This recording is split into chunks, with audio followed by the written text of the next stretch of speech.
नमस्कार दोस्तों, आपके अपने YouTube चैनल संपूर्ण हिंदी के अंतर पर आपका बहुत बहुत स्वागत है। आज हम इस वीडियो में जो हमारा नेट का सिलेबस है उसमें जो काव्य शास्त्र के बारे में जो लगा हुआ है उसके बारे में हम इसमें जानकारी लेने वाले हैं। तो सबसे पहले मैं आपको बताना चाहूँगा कि आप हमारे YouTube चैनल संपूर्ण हिंदी ज्ञान धारा को ज़्यादा से ज़्यादा लाइक, शेयर और सब्सक्राइब करें। इस पे आपको जो साहित्य से संबंधित जो भी सूचनाएं हैं वो समय समय पर मिलती रहेंगी। और अब हम चलते हैं, जो आज का हमारा वीडियो है काव्य शास्त्र के बारे में, जो भारतीय काव्य शास्त्र की जो हमने बातें की हैं आज उनके बारे में मैं आपको इस वीडियो के माध्यम से बताने वाला हूँ। तो सबसे पहले अगर हम बात करें, भारतीय काव्य शास्त्र से अभिप्राय मूलतः संस्कृत से है। जो हमारा काव्य शास्त्र है वो मूलतः किससे लिया गया है, तो जो संस्कृत भाषा से इसका बहुत पहले वर्णन इसका किया जा चुका है। तो जो काव्य शास्त्र है, जो भारतीय काव्य शास्त्र है, उसका संबंध संस्कृत से मूलतः माना गया है। संस्कृत में साहित्य के लिए काव्य शब्द का प्रयोग किया जाता है। तो जो काव्य के भेद हैं, अगर हम बात करें काव्य के जो भेद हैं उस पर हम बात करते हैं, तो इसके दो भेद बताए गए हैं मुख्य रूप से, श्रव्य काव्य और दृश्य काव्य। तो इसको हम जो है सुनकर और देखकर इसका पता लगा सकते हैं। तो जो श्रव्य काव्य है उसके दो भेद किए गए हैं, प्रबंध काव्य और मुक्त काव्य। प्रबंध काव्य में महाकाव्य, खंड काव्य और गीति काव्य।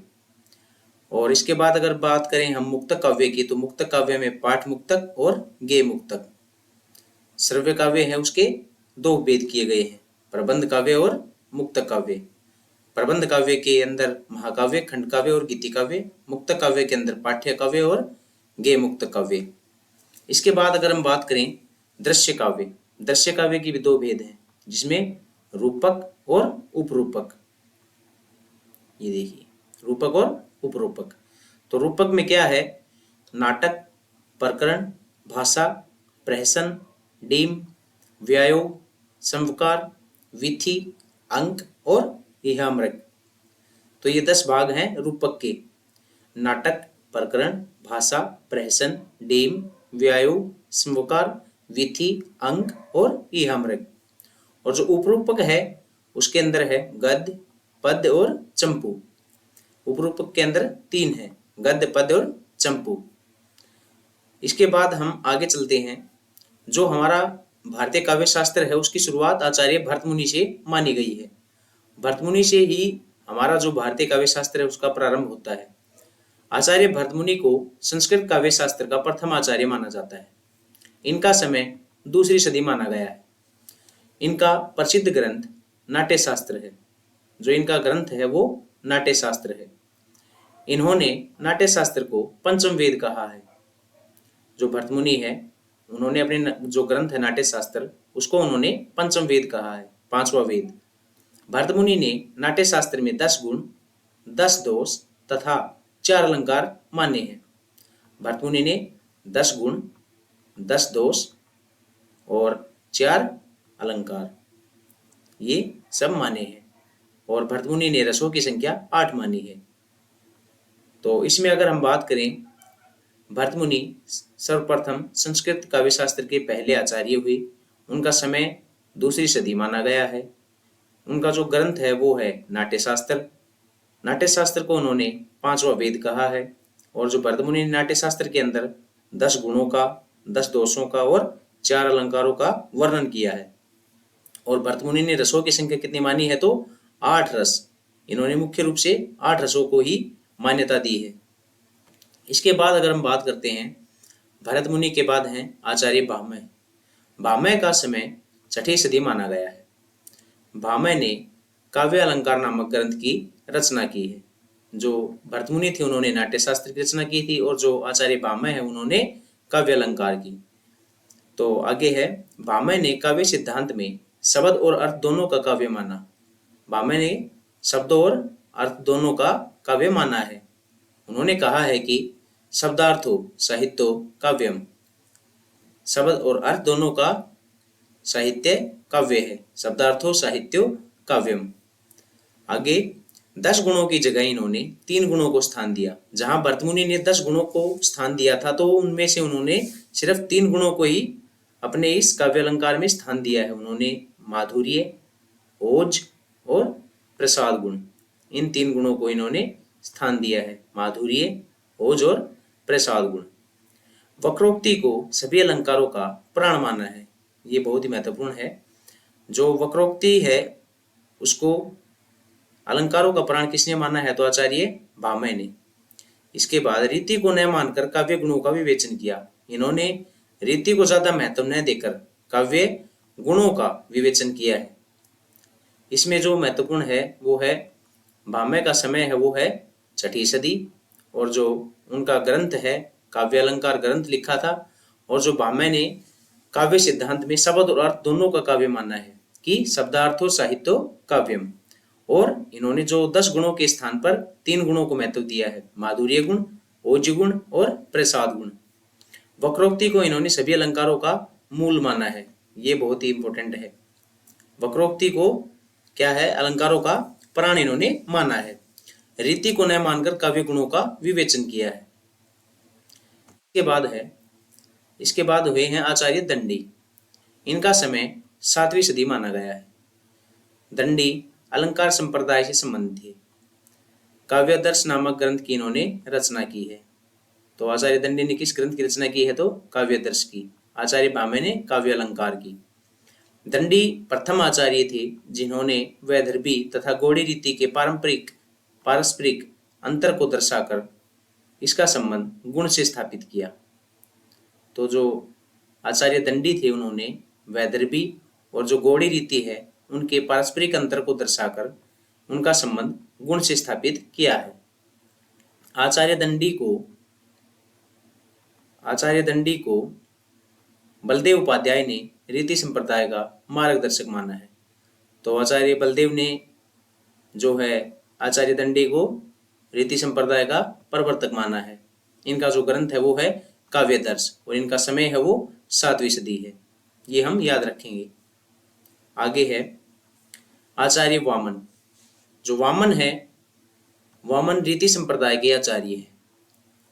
इनका समय 8वीं सदी माना गया है। जो इनका ग्रंथ है वो है काव्य अलंकार सूत्र। वामन ने रीति को काव्य की आत्मा माना है। तो वामन ने जो है रीति को काव्य की आत्मा माना है कि वही काव्य है जिसमें रीति होगी। तो उन्होंने कहा है कि रीतिरात्मा काव्यस्य, रीतिरात्मा काव्यस्य, रीति की आत्मा ही, रीति ही काव्य की आत्मा है। गुण तथा अलंकार में विभेद तथा गुण को अलंकार की अपेक्षा अधिक महत्व दिया है। तो इन्होंने गुण को अलंकार की अपेक्षा कम महत्व दिया है, अलंकार को कम महत्व दिया है, और जो गुण है उसको ज्यादा महत्व दिया है। इसके बाद हैं आचार्य रुद्रट। जो आचार्य रुद्रट हैं वो कश्मीर के निवासी थे। इनका समय 9वीं सदी माना गया है। जो आचार्य रुद्रट है उनकी जो रचना है, जो ग्रंथ है उन्होंने लिखा वो है काव्य अलंकार नामक ग्रंथ है, जिसके अंदर 16 अध्याय हैं और 734 श्लोकों का जिक्र किया गया है। तो जो आचार्य रुद्रट है उनका समय है 9वीं सदी और उनका ग्रंथ है काव्य अलंकार। उसके अंदर 16 अध्याय हैं तथा उनमें 734 श्लोकों का जिक्र किया गया है। उनके बाद हैं आनंदवर्धन। इनका समय भी 9वीं सदी माना गया है। जो आनंदवर्धन का ग्रंथ है जो उन्होंने काव्य में लिखा है वो है ध्वनि संप्रदाय। ध्वनि संप्रदाय इनका महत्वपूर्ण ग्रंथ है। इन्होंने ध्वन्यालोक ग्रंथ की रचना की है। जो ध्वनि संप्रदाय के आचार्य आनंदवर्धन है और इन्होंने ध्वन्यालोक ग्रंथ की रचना की है। आगे है अभिनवगुप्त। इनका समय 10वीं सदी माना गया है। इनके पिता चुकुलक नाम से प्रसिद्ध थे।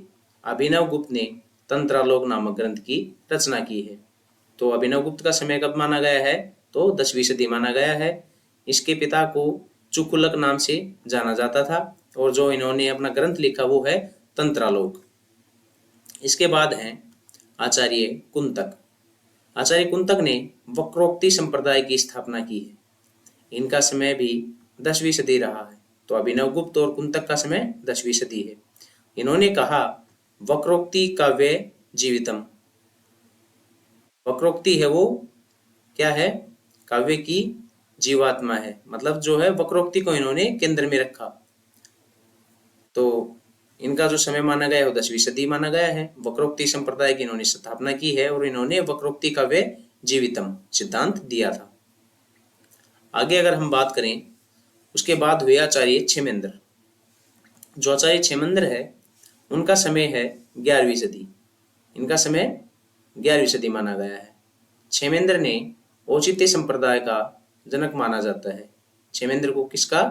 औचित्य संप्रदाय का जनक माना जाता है।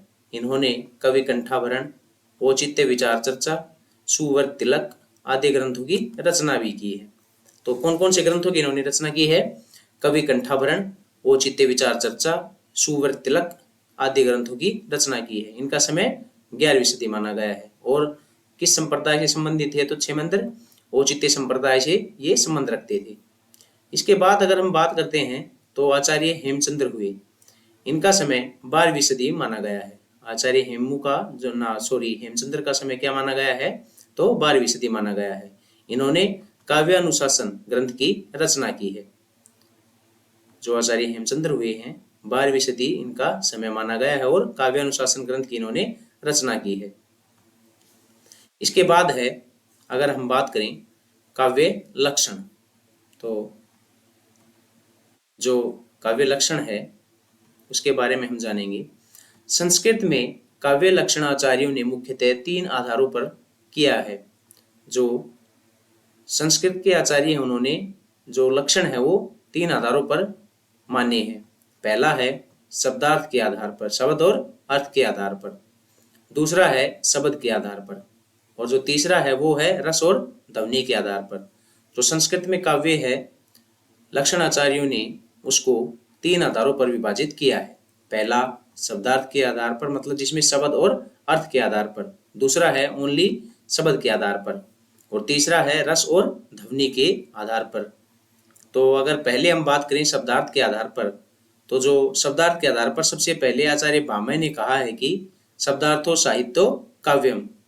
शब्द और अर्थ ही साहित्य में काव्य है। अगर शब्द होगा और उसका अर्थ होगा तो ही वो काव्य होगा, इसलिए शब्दार्थो साहित्यो काव्यम।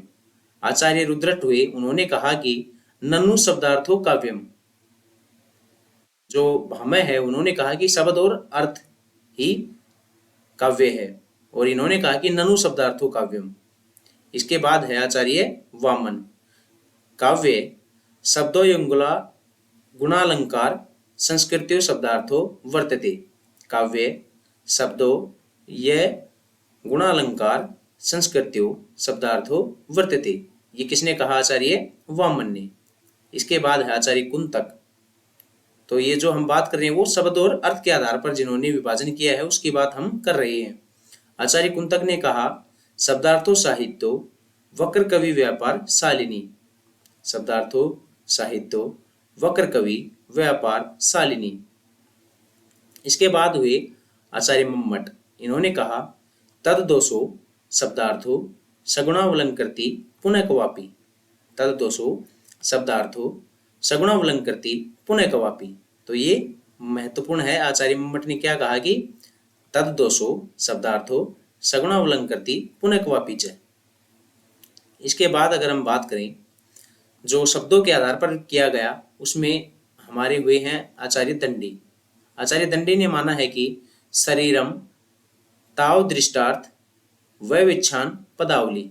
शरीरम ताव दृष्टार्थ वैविच्छना पदावली।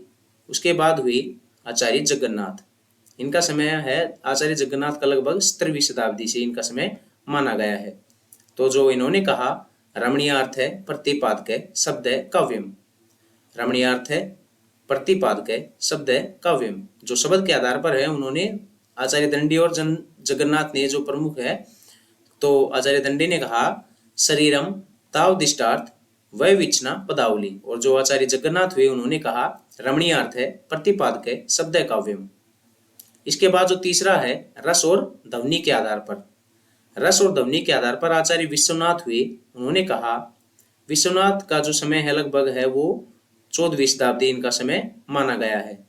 तो इन्होंने कहा कि वाक्य रसात्मकम काव्यम, ये महत्वपूर्ण है, हमारे से पेपर में पूछा जाता है कि जो है वाक्यम रसात्मकम काव्यम किसने कहा, तो आचार्य विश्वनाथ ने। इसको हम याद रखेंगे। इसके बाद जो आचार्य भोजराज हुए, उन्होंने कहा निर्दोष गुणवत् काव्यम अलंकारई अलंकृतम। निर्दोष गुणवत् काव्यम अलंकारई अलंकृतम। तो जो इसके बाद है साहित्य जन समूह के हृदय का विकास है। जो साहित्य है वो जन समूह के हृदय का विकास है। तो ये किसने कहा था, आचार्य बालकृष्ण भट्ट ने। बालकृष्ण भट्ट ने क्या कहा था कि जो हमारा साहित्य है वो जो जन समूह के हृदय का विकास है।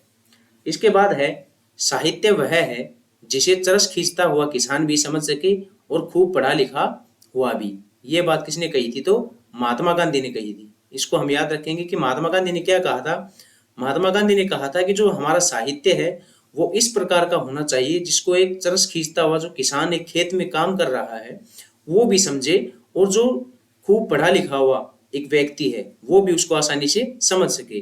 तो ऐसा हमारा साहित्य होना चाहिए, ये महात्मा गांधी ने कहा था। आचार्य रामचंद्र शुक्ल ने कहा है, जिस प्रकार आत्मा की मुक्तावस्था ज्ञान दशा कहलाती है। बहुत ही महत्वपूर्ण पंक्ति है, अनेकों बार पेपर में पूछी जाती है कि जिस प्रकार आत्मा की मुक्तावस्था ज्ञान दशा कहलाती है उसी प्रकार हृदय की मुक्तावस्था रस दशा कहलाती है। तो ये बात किसने कही थी, आचार्य रामचंद्र शुक्ल ने कही थी काव्य के बारे में, साहित्य के बारे में, कि जिस प्रकार हमारी आत्मा की मुक्तावस्था, जो हमारी आत्मा मुक्त होती है तो ज्ञान दशा कहलाती है, उसी प्रकार हृदय की जो मुक्त अवस्था है वो रस दशा कहलाती है।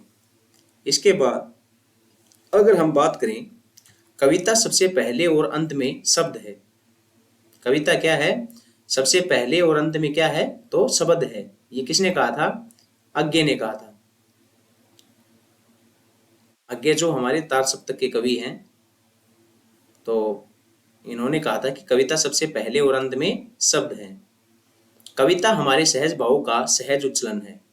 तो ये जो पाश्चात्य काव्य शास्त्र के जो हैं वर्ड्सवर्थ, उन्होंने कहा था कि जो कविता हमारे सहज भाव का सहज उच्चलन है। इसके बाद है काव्य हेतु। तो सबसे पहले अगर हम हेतु की बात करें तो हेतु का जो अर्थ है वो होता है कारण, कि जो हमारे काव्य के अंदर क्या क्या कारण है, कि काव्य हेतु को काव्य की उत्पत्ति के कारण के रूप में समझा जा सकता है, कि जो हमारे काव्य की उत्पत्ति है उसमें जो जो कारण है उसको हम काव्य हेतु के रूप में समझ सकते हैं। संस्कृत काव्य शास्त्र में मुख्यतः 3 काव्य हेतु माने गए हैं। तो 3 काव्य हेतु कौन कौन से हैं, प्रतिभा, व्युत्पत्ति और अभ्यास। इन तीनों को हमारे जो काव्य शास्त्र हैं उसमें प्रमुख काव्य हेतुओं के अंदर माना गया है, प्रतिभा, व्युत्पत्ति और अभ्यास। अगर हम बात करें सबसे पहले तो हमारे जो आचार्य भामह हुए, आचार्य भामह ने प्रतिभा को श्रेष्ठ माना है। उसके बाद है आचार्य दंडी ने प्रतिभा, शास्त्र ज्ञान और अभ्यास को प्रमुख माना है। उसके बाद हैं जो आचार्य जयदेव हैं, उन्होंने मूल प्रतिभा को माना है। तो ये हम याद रखेंगे कि जो आचार्य जयदेव हैं उन्होंने किसको, तो मूल रूप से प्रतिभा को माना, तथा हेमचंद्र और जगन्नाथ ने भी केवल प्रतिभा को ही मुख्य माना। तो हेमचंद्र और जगन्नाथ ने भी किसको मूल माना है, तो प्रतिभा को। हेमचंद्र और जगन्नाथ और जयदेव इन्होंने केवल प्रतिभा को माना, और जो हमारे सबसे पहले आचार्य भामह उन्होंने प्रतिभा को। इसके बाद है आचार्य भामह ने कहा, काव्य तू जायते जातु कस्यचित् प्रतिभावते। काव्य तू जायते जातु कस्यचित् प्रतिभावते, अर्थात किसी किसी प्रतिभाशाली व्यक्ति में ही काव्य कभी कभी स्फुरित होता है। कि जो काव्य है वो किसी ही प्रतिभाशाली जो व्यक्ति है, सभी में नहीं, जो एक प्रतिभाशाली कोई कोई व्यक्ति होता है जिसके अंदर कभी कभी ही काव्य स्फुरित या अंकुरित या फूटता है या निकलता है, जागृत होता है। तो काव्य तु जायते जादू कस्यचित् प्रतिभावते, इसलिए भामह ने प्रतिभा को श्रेष्ठ माना। वामन ने काव्य हेतु की जगह काव्यांग को श्रेष्ठ माना। ये याद रखेंगे कि जो आचार्य वामन है उन्होंने काव्य हेतु की जगह किसको श्रेष्ठ माना, तो काव्यांग को श्रेष्ठ माना है। इसके बाद अगर हम बात करें रुद्रट, तो इन्होंने प्रतिभा को शक्ति कहा तथा इसके दो भेद माने। जो प्रतिभा है उसको उन्होंने शक्ति कहा है, ये प्रतिभा को इन्होंने शक्ति कहा और इसके दो भेद माने। दो भेद कौन कौन से, सहजा और उत्पाद्या, सहजा और उत्पाद्या, इन्होंने दो भेद माने हैं जो प्रतिभा के, सहजा और उत्पाद्या। तो प्रतिभा क्या होती है, काव्य हेतुओं में प्रतिभा सबसे सर्वोपरि है। भट्टतोत ने नए नए भावों के उन्मेष से युक्त प्रज्ञा को प्रतिभा कहा है। जो भट्टतोत हुए उन्होंने नए नए भावों के उन्मेष से, जो नए नए भाव हैं उनसे जो वो उनका विकास होता है, उससे युक्त प्रज्ञा को ही प्रतिभा माना है। तो उन्होंने कहा है कि प्रज्ञा नवोन्मेष शालिनी प्रतिभा विदु, प्रज्ञा नवोन्मेष शालिनी प्रतिभा विदु। इसके बाद है अभिनवगुप्त ने प्रतिभा को अपूर्व वस्तुओं के निर्माण को सक्षम कहा। तो अभिनवगुप्त ने क्या कहा, पूर्व वस्तुओं के निर्माण में सक्षम कहा। इन्होंने कहा प्रतिभा अपूर्व वस्तु निर्माण क्षमता प्रज्ञा। तो अभिनवगुप्त ने क्या कहा कि प्रतिभा अपूर्व वस्तु निर्माण क्षमता प्रज्ञा। इसके बाद आचार्य राजशेखर ने प्रतिभा के दो भेद किए हैं, कार्यत्री और भाव्यत्री। जो राजशेखर हुए उन्होंने दो भेद किए हैं प्रतिभा के, कार्यत्री और भाव्यत्री, इनको हम याद रखेंगे। इसके बाद है काव्य प्रयोजन। प्रयोजन का क्या अभिप्राय है यहाँ, तो प्रयोजन का अर्थ है उद्देश्य। तो आचार्यों ने, संस्कृत आचार्यों ने निम्नलिखित काव्य प्रयोजन बताए हैं। तो कौन कौन से काव्य प्रयोजन हैं उनका हम जिक्र करेंगे। सबसे पहले आचार्य भरतमुनि हुए, उन्होंने जो 6 प्रकार के बताए, धर्म, यश, आयुष, हित, बुद्धिवृद्धि, लोक उपदेश, दक्षता, चरम विश्रांति, प्राप्ति। तो ये 6 इन्होंने माने हैं, धर्म, यश, आयुष, हित, बुद्धिवृद्धि, लोक उपदेश, दक्षता, चरम विश्रांति आदि। इनसे जो है प्रयोजन की प्राप्ति होती है। तो आचार्य वामन है, उन्होंने क्या माना, कृति और प्रीति को, कृति और प्रीति को इन्होंने काव्य का प्रयोजन माना। और जो आचार्य भोजराज हैं उन्होंने भी कृति और प्रीति को ही क्या है, प्रयोजन के उद्देश्य माने। आचार्य वामन और भोजराज दोनों ने कृति और प्रीति को जो है प्रयोजन का उद्देश्य माना है। इसके बाद है केवल मनोरंजन न कवि का कर्म होना चाहिए, उसमें उचित उपदेश का मर्म होना चाहिए। तो ये किसकी पंक्तियां हैं, जो मैथिलीशरण गुप्त हैं उनकी ये पंक्तियां हैं। उन्होंने प्रयोजन के बारे में बताया कि केवल मनोरंजन न कवि का कर्म होना चाहिए, उसमें उचित उपदेश का भी मर्म होना चाहिए। तो मैथिलीशरण गुप्त ने ये पंक्तियां प्रयोजन के बारे में कही है। इसके बाद है आचार्य मम्मट, उन्होंने कहा है कि काव्यम यशस्से अर्थकृते व्यवहार विदे श्वेत्र रक्षते, काव्यम यशस्से अर्थकृते व्यवहार विदे श्वेत्र रक्षते। इन्होंने जो है काव्य के 6 प्रयोजन माने हैं। क्या क्या है वो, यश प्राप्ति, जो काव्य का प्रयोजन हो किस किस से प्राप्त किया, यश से प्राप्त किया जा सकता है, अर्थ से, व्यवहार से, श्वेत्र से, परमानंद की प्राप्ति, कांता सम्मति। तो ये इन्होंने 6 प्रयोजन माने हैं, यश प्राप्ति, अर्थ प्राप्ति, व्यवहार ज्ञान, श्वेत्र, परमानंद और कांता सम्मति। इसके बाद कबीरदास ने कहा है कि तुम जिन जानो गीत है निज ब्रह्मा विचार। तो इन्होंने जो क्या है, ब्रह्मा विचार को प्रयोजन माना है, ब्रह्म विचार को। उसके बाद है तुलसीराम, तुलसीराम है कीर्ति बनीति भूति भली सोई। क्या, कीर्ति बनीति भूति भली सोई, ये इनकी पंक्तियां हैं काव्य प्रयोजन के बारे में। इन्होंने प्रयोजन को स्वांत सुखाए, ये महत्वपूर्ण है, स्वांत सुखाए भी माना था, किंतु सबका हित करने वाला, कि जो है वो काव्य प्रयोजन क्या होगा कि वो सबका भला करने वाला, सबके हित की बात करने वाला ही काव्य प्रयोजन होगा। जो डॉक्टर नागेंद्र है उन्होंने कहा है कि आत्माभिव्यक्ति, उन्होंने आत्माभिव्यक्ति को काव्य प्रयोजन माना है। इसके बाद है रस संप्रदाय। संस्कृत काव्य शास्त्र का सबसे प्राचीन संप्रदाय रस संप्रदाय है। भरतमुनि के अनुसार विभाव, अनुभाव और व्यभिचारी के संयोग से रस की निष्पत्ति होती है। किससे? विभाव, अनुभाव और व्यभिचारी से संयोग की रस की निष्पत्ति होती है। तो उन्होंने दिया कि विभावानुभाव व्यभिचारी संयोगाद रस निष्पत्ति, कि जो रस की निष्पत्ति हो किससे होगी? विभाव, अनुभाव, व्यभिचारी और इनसे संयोगाद रस निष्पत्ति, इन्हीं से रस की निष्पत्ति होगी। आगे है रस को काव्य की आत्मा के रूप में सबसे पहले विश्वनाथ ने मान्यता दी थी। जो रस है उसको काव्य की आत्मा के बारे में सबसे पहले किसने मान्यता दी थी? तो आचार्य विश्वनाथ ने। रस के 4 अवयव हैं, विभाव, अनुभाव। ये महत्वपूर्ण है कि जो रस के कितने अवयव माने गए हैं? तो 4 अवयव माने गए हैं, विभाव, अनुभाव, संचारी भाव और निष्पत्ति। संचारी भावों की संख्या 33 मानी गई है। संचारी भावों की संख्या कितनी मानी गई है? तो 33 मानी गई है। भरतमुनि ने अपने नाट्य शास्त्र में भावों की संख्या 49 कही है, जिसमें 33 संचारी भाव, 8 सथाई भाव और 8 सात्विक भाव माने हैं। कितने कितने माने हैं? तो टोटल तो माने हैं 49, उसमें 33 संचारी भाव हैं, 8 सथाई भाव हैं और 8 सात्विक भाव हैं। इसके बाद अगर हम बात करें जो रस के अंग उन्होंने माने हैं तो क्या क्या है? सथाई भाव के 9, विभाव, अनुभाव, स्थायी भाव 8 है, उसके बाद अनुभाव, संचारी भाव। तो जो है विभाव के अंदर आलंबन, आलंबन उसमें आश्रय और विषय, उसके बाद उद्दीपन विभाव। और जो सात्विक भाव माने हैं, ये जो सात्विक भाव के जो 8 भाग माने हैं वो हैं स्तंभ, स्वेद, कंप, अश्रु, स्वरभंग, विवरणता, रोमांच और प्रलय।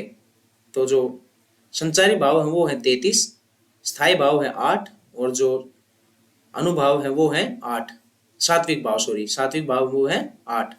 तो इनको हम याद रखेंगे। आगे है रस के वर्णन में निष्पत्ति शब्द का सर्वप्रथम प्रयोग भरतमुनि के रस सूत्र में किया गया है। जो निष्पत्ति शब्द है उसका प्रयोग सबसे पहले भरतमुनि ने अपने रस सूत्र में किया है कि विभावानुभाव व्यभिचारी संयोगात रस निष्पत्ति। तो ये इसमें किया गया है, जो भरतमुनि का रस सूत्र है उसमें इसका जो है निष्पत्ति शब्द का प्रयोग किया गया है। इसके बाद अगर हम बात करें जो प्रमुख आचार्य हुए उनमें जो भट्टलोलट हुए मीमांसा दर्शन से संबंधित थे। भट्टलोलट का किससे? मीमांसा दर्शन से।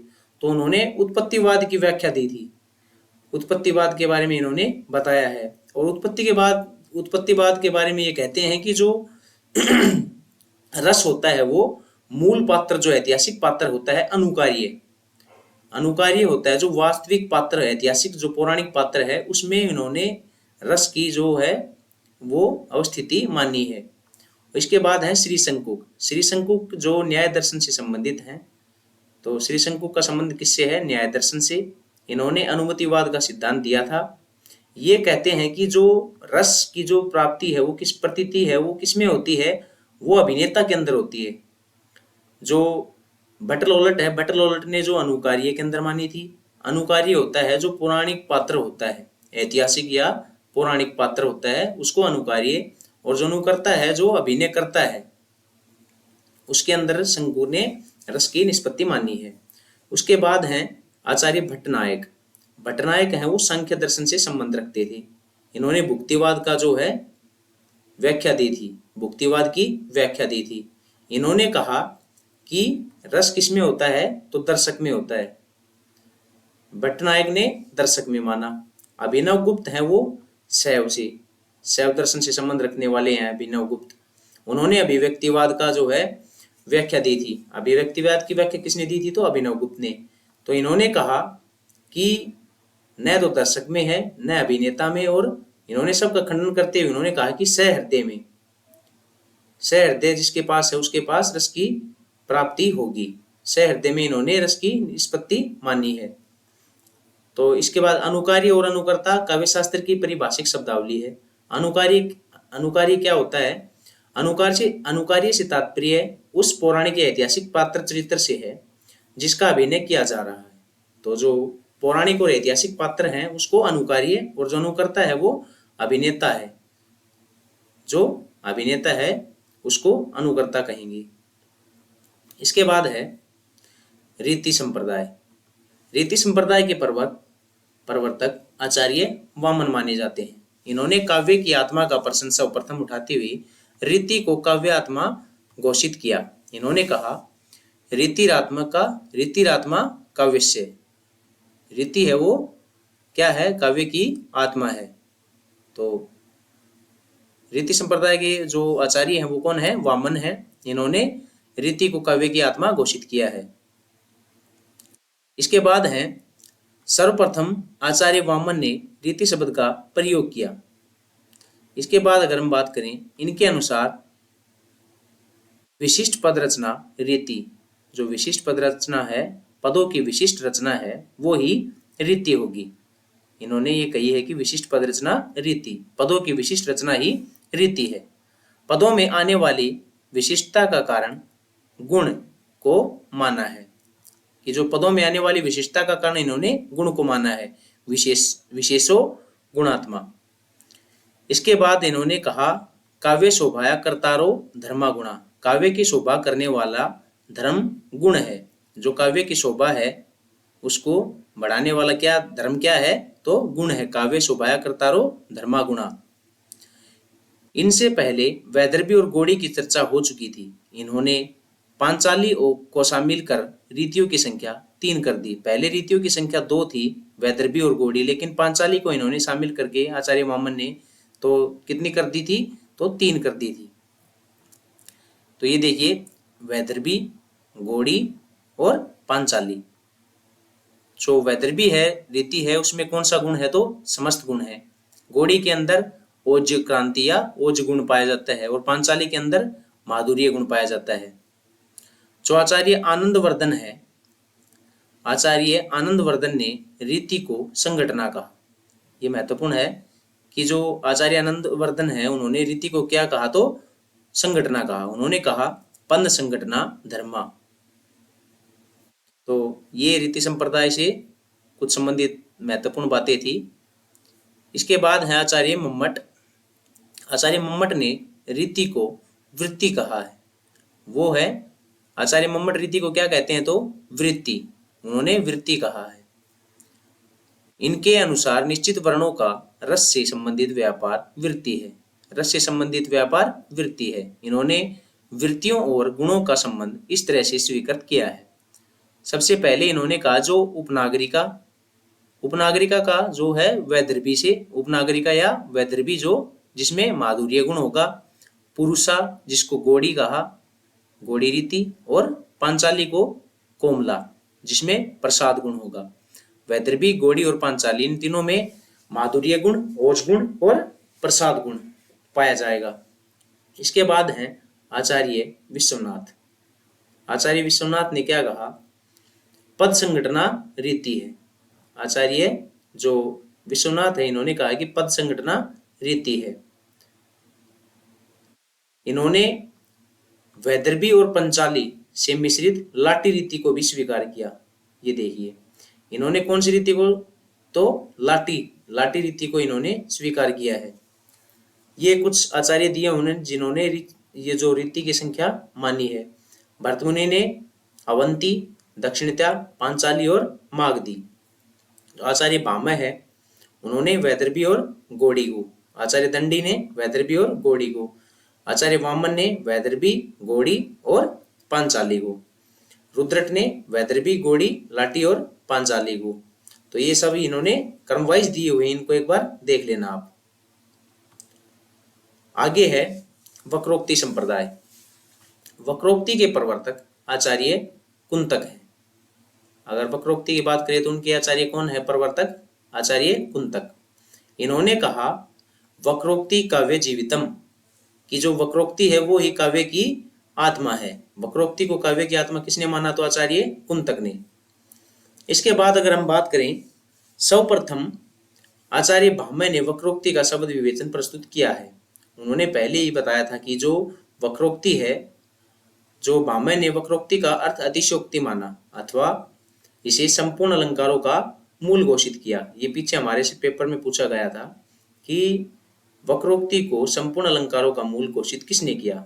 तो हमें 4 ऑप्शन दिए थे, आचार्य भामह, वामन, विश्वनाथ, जगन्नाथ। तो आचार्य जो भामह है उन्होंने वक्रोक्ति का अर्थ अतिशयोक्ति से माना तथा इसे संपूर्ण अलंकारों का मूल घोषित किया है।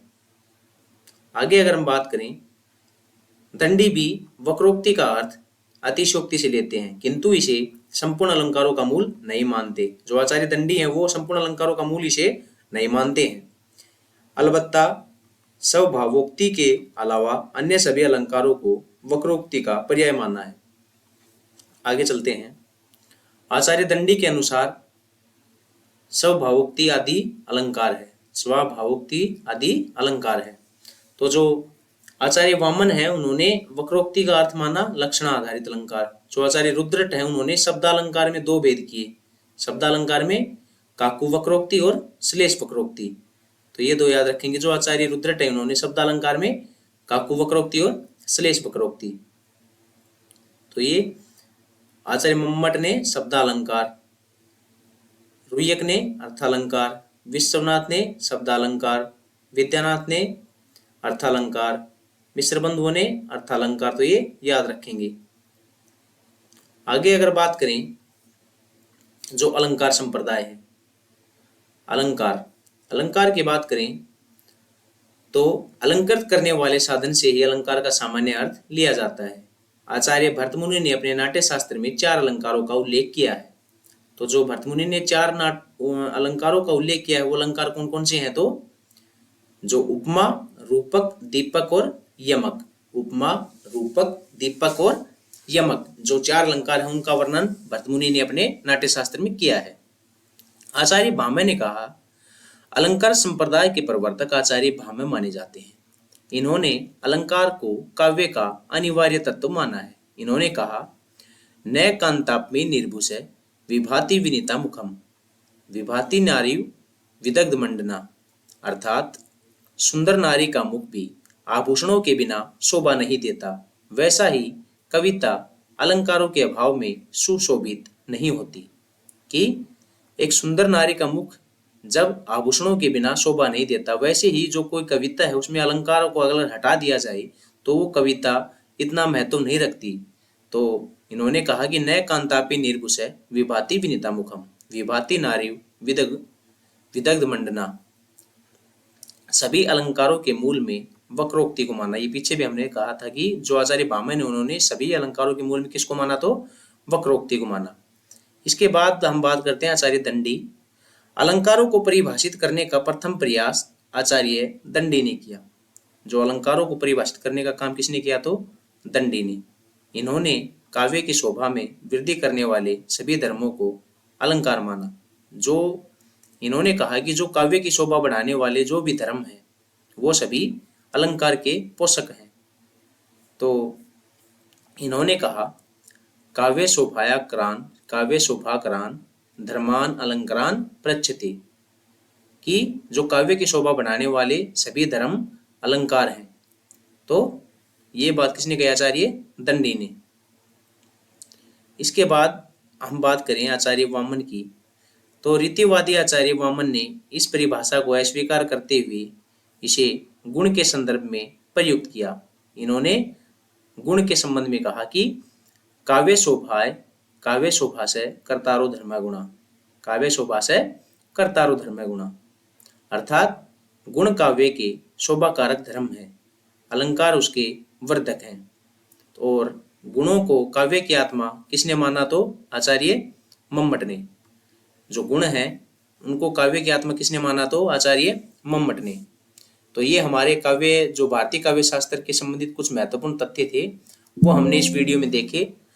और अगली जो पाश्चात्य काव्य शास्त्र की वीडियो हो जल्द ही आपके सामने होगी। तब तक के लिए धन्यवाद। आप हमारे चैनल से जुड़े रहें और ज़्यादा से ज़्यादा इसको लाइक शेयर और सब्सक्राइब करें। बहुत बहुत धन्यवाद आपका।